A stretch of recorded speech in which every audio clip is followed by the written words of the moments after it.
unto this dawn, unto this dawn, unto this dawn, and wait. I lie awake and watch it all. It feels like out tonight.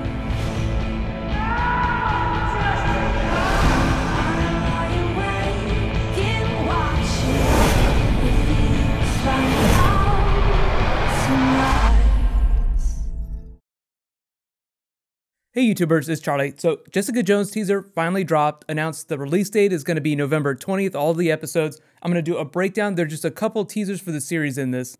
This might actually just be a longer version of the title sequence. Like Daredevil had the blood red that looked like it was bleeding down the page and all those shapes from the series. This might be Jessica Jones' version of that. If you don't know who Jessica Jones is, she's a super-powered character from the Marvel Universe that works like a private detective, and at various points in the comics she's been part of the Avengers.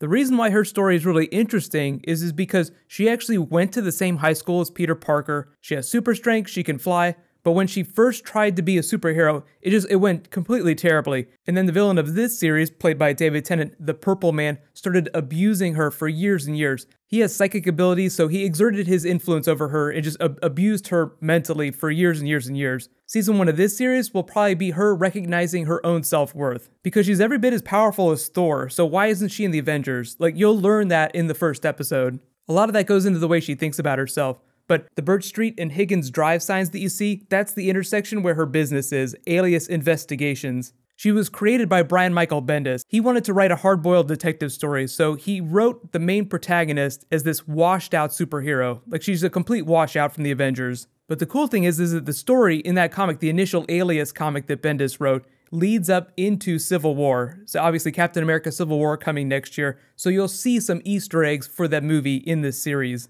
It's just that in the comic, she goes around investigating other superheroes, so naturally she's going to be talking about superheroes in New York, of which there are many.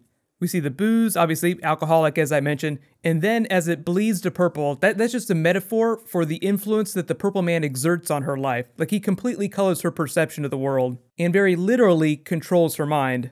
Now, when her comic book story picked up, she'd already broken free of his influence, but she was a little PTSD, so we'll see where that figures into this series. I think she'll pick up in episode 1 about where she picks up in the Alias comic. Like, she's already working as a private detective, but it's not too long after she's broken from the influence of the Purple Man.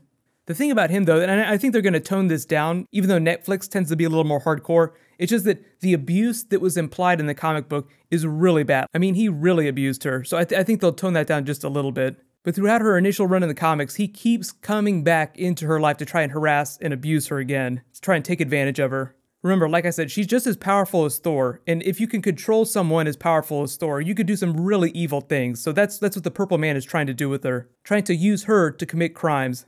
Now, on the other side of that equation, we also have Luke Cage, who's debuting in this series, even though he has his own series that he'll go on to. But they're totally going to be a thing when this picks up. There'll be no baby. I'm not expecting any kind of baby anytime soon. But in the comics, they end up having a child that grows up to become Captain America. The cool thing about her, though, is that she gets both of their powers. So she's super strong, she can fly, and she's pretty much indestructible. Now, we probably don't need to say a whole lot about David Tennant. He's pre-qualified, awesome. Krysten, Ritter, and Mike Colter, Jessica Jones, Luke Cage, I'm interested to see what they bring to the characters. I think Krysten Ritter's a really good choice. I don't know much about Mike Colter, though. When I think of Krysten Ritter as the Jessica Jones character, I think of a superpowered version of her character from Breaking Bad, like a drug addict who means well, but just can't seem to do the right thing. Obviously, that's not Jessica Jones, but Jessica Jones in the TV series will be fighting a lot of the same demons.